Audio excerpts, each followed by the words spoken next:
I want to keep the conversation going by transitioning into investing, which I think for a lot of Black women are a mystery. It is a mystery.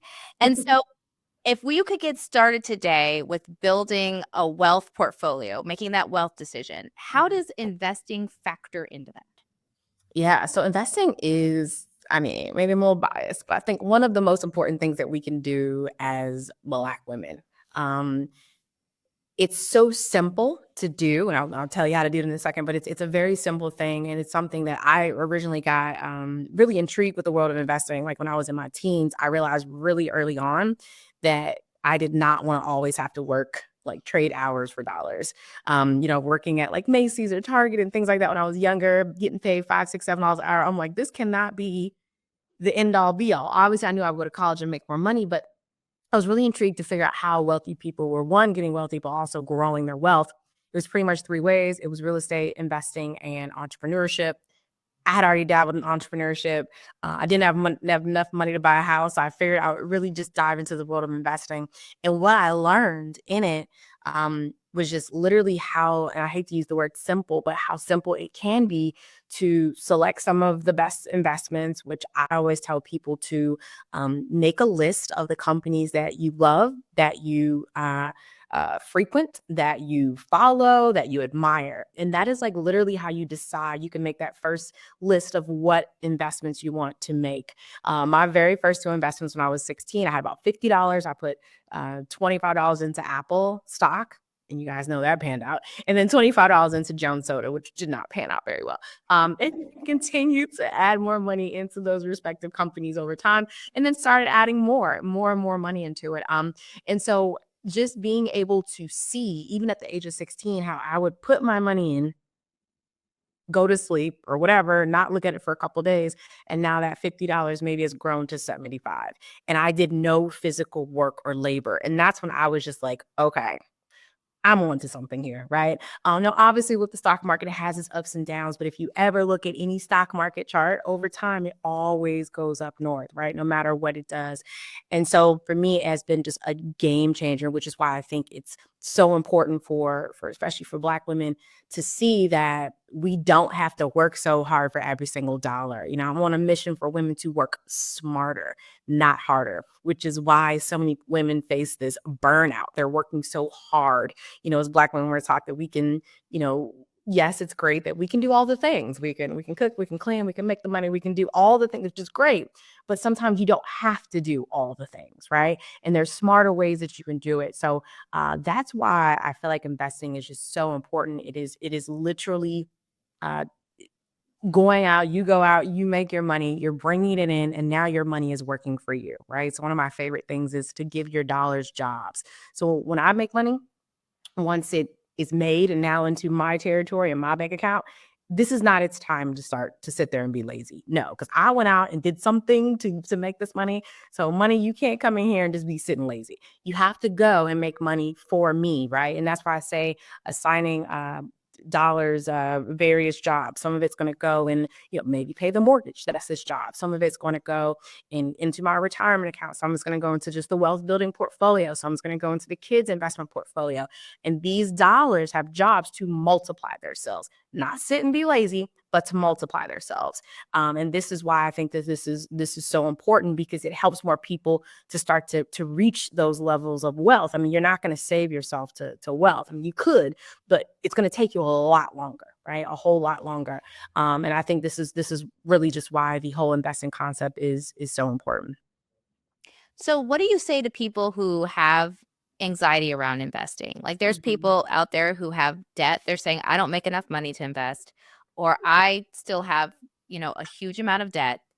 Should I be focusing on paying that off? How do you help people manage their anxiety when it comes to investing and their ignorance about investing? Because I do think in the community, it's like that's just for white folks, or it's so complicated. Like I said, when I heard that phrase, which is, the Roth, the IRA, I was like, what is that over my head? How would you address people who are struggling with that? Yeah. So I think the biggest thing is you have to like start to look at your finances. Most people who have anxiety when it comes to finances, when it comes to investing, it's just a lack of knowledge and comfortability, right? So anytime you fear something, it's just typically because there's unknown. There's things that you don't know. But once you get familiar with something, and we have tens of thousands of students that have literally proven this to us. They're like, oh my God, I was so scared of the markets, but now that I understand it, I'm not scared anymore. I get it. It's very simple. And so that's why I think is the first thing that people need to do is honestly take a second, sit down, look at all their finances, see where they currently are, right? And then I always say make a little list of just a couple companies. It could be 3 to 5 companies, right? It could be, Apple, because I have Apple iPhone, and Chipotle if you like Chipotle, Starbucks if you go to Starbucks, whatever it may be. And these are companies, these are all Meta, which is, Facebook and Instagram, which we're all on. These are companies that I just listened to. These are all companies that you're familiar with. The easiest way to get comfortable with the stock market specifically is to start just checking out companies that you're familiar with, because it's not intimidating. You go, you look at Starbucks stock, you're like, oh my God, I went to Starbucks this morning. I understand this. They're making an announcement. They have new, what did they just come out with? New spicy lemonades. Okay, cool. This may make their stock price go. You know about that. It's very comfortable, right? And so I think what this activity has helped, I've seen a lot of help a lot of children and also adults to see, oh my gosh, I know Nike. I wear Nike. Let me read about Nike. And I'm like, let's read about it. Let's see what products they're having coming out. That is literally what we call fundamental analysis. So now we're just sitting here, we're researching the products that Nike has coming out. We're researching the CEO of the company. We're researching, what other collaborations they have coming out. And they think we're just researching. It's like, yes, we're researching, but congratulations, you just did fundamental analysis. And they're like, what? I'm like, look how simple that was. It's like us just reading the news and reading the gossip about the companies and what's happening with them. That is literally fundamental analysis. And then you can start to see the walls fall down. They're like, okay, well, I can do this. I'm reading about Starbucks every day anyway. Or I'm reading about Tesla every day anyway, And so that simple activity has really helped a lot of people to break that barrier. I think that's the most important thing. So like I said, with all things, fear comes with the unknown, the uncertainty. And if you make a list of companies that you're already familiar with, you're like, okay, this isn't scary. I know Chipotle. I know about their burritos. I know about the chicken, where you can start to get more familiar. Yeah, I agree with that. And so in the next step, then, let's say we've made our list. We know what we like. We know what we're consuming. Where do we go from there? Because that's the other big mystery. It's like, oh, I love Nike, but loving Nike is okay. I have my money. What do I do? And how does your programming help people connect to that? Because I think that's the piece that's also would be helpful for our listeners to hear. Yeah. So with our courses, our Finances Demystified and Wealth Demystified programs, we literally demystify all of the extra, intricate things that go into it, in helping people to understand what's the best things to invest in for them. So outside of like, hey, I like this company, now you're going to learn how to actually do deeper fundamental analysis on the company and technical analysis to see what their price target is, how far can they go. We also teach trading as well, so you can trade the stocks every day if you want to, right? But let's say if you didn't do any of that and you're just like, Dominique, tell me how to do it right now. I'll tell you. So let's say you made your list of 3 to 5. And let's just say, let's do, I was actually trading Apple today, did some really great trades on Apple today. So Apple, did some NVIDIA today, but let's do a couple we know. So we'll just do NVIDIA and not NVIDIA. Let's do Apple and Starbucks, 2 companies we know, okay? So if you're like, okay, Dominique, I like Apple and I like Starbucks and I have $200. Cool. Now, the next step that we want to do now that we know that we like these companies, don't worry about trying to time the market or anything, because your first thing that you're trying to do here is just to create a long-term portfolio, a wealth portfolio, right? So the next step is to actually open a brokerage account. So once you do that, you'll be able to actually make those investments. So you can any account that you like. It could be Robinhood, TD Ameritrade, Charles Schwab, Public, whoever. I tell everyone, I don't care. Just pick a company. Don't get, caught up in decision fatigue. Just pick one and go with it, okay? One of the major ones, obviously. So pick one of the major ones, E-Trade, whoever it is. Open your account, and then you have to figure out what type of account you want to open. So like you mentioned earlier, do I need a Roth IRA or a regular IRA or 401k or whatever it may be? I always recommend for people just start with the individual brokerage account just to get going, because sometimes you can get caught up in like, which account do I need? And I think that I like to remove any decision that's going to stop people from actually taking action, right? So sometimes like, let's just go with the simple stuff. We can get fancy later. Just open up a regular individual brokerage account. And once you do that, you fill that application out just like you're opening up any regular checking account. And then you'll link your checking account to it. And then you can transfer that $200 over or $100, whatever you want to start with. And then from there, you'll search for Apple.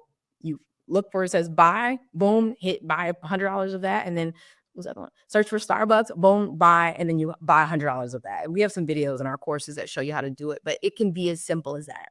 Then from there, you'll look and you'll see, wow, I own $100 of Apple and I own $100 of Starbucks. That's the simplest way I can break it down for you right there. And then later on, over time, the goal would be to do what we call dollar cost averaging. Okay. So dollar cost averaging is when you're taking that set amount and having it set to go automatically at a set interval. So for most people that are in our programs, they're setting it up. And also for even for my younger children, I have it set to go every single month, right? So let's say even for my children, there's a set amount that is purchasing Apple stock or Nvidia stock or whatever every single month on, I don't know, the third of the month or whatever it may be.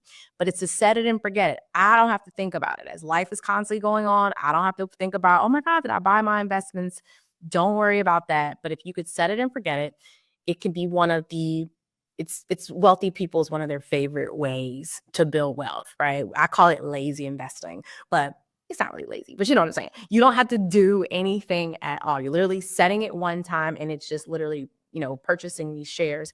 Over time, you'll look up and your portfolio will have grown because these automatic investments would have taken place in addition to the market fluctuations, the market going up. Sometimes it may go down, but overall, over time, the market always goes up.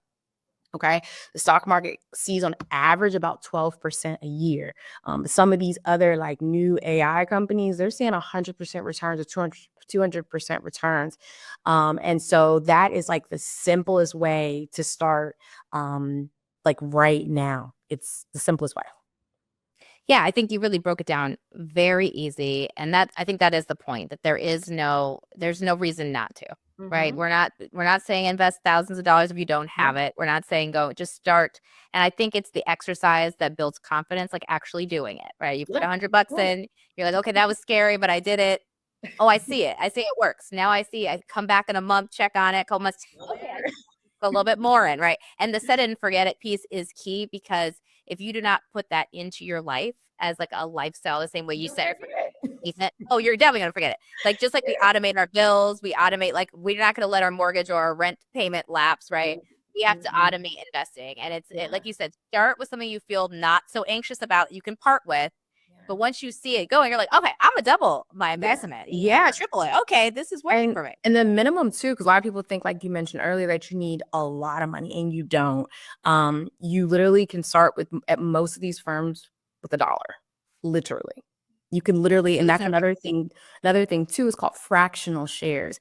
And a lot of people don't know that they can buy a fraction of the share. So let's say if Apple is currently trading at like $190, let's just say, but you're like, I don't want to buy $190 right now, or maybe I don't have the budget, whatever it may be. You could literally go into the brokerage account and just say, okay, I want to buy $1 today or $2 today.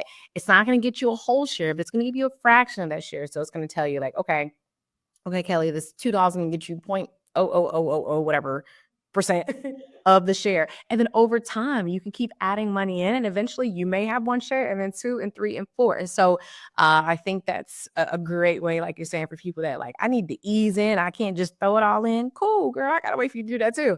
And it can be very, very simple, and you'll start to see your money growing for you, and you'll just become more confident. It's one of the best ways to become more confident in your finances and also in wealthier decisions. So. Perfectly said. Everyone listening, there's no excuse not to take out a couple of dollars. At least there's no one who doesn't have a couple of dollars to go walk through that process. And like you said, the trading sites make it so easy to be able to get in, that don't let that be a reason you don't invest. Invest today. It's so important, and it's so easy now. It's never been easier and more accessible to get to your investing and build that wealth. Dominique, thank you. We have one more conversation question I want to talk to you about as we close out. This has been amazing, so informative. I know Thank our you. listeners are like pen and paper. Is to talk about joy and the connection to wealth, and talk about the Mm, difference between becoming rich and becoming wealthy. So when we mm. close out our conversation with you, Dominique, when we come back, I want to dig into that and hear about how wealth is linked to joy. So Okay. more to come.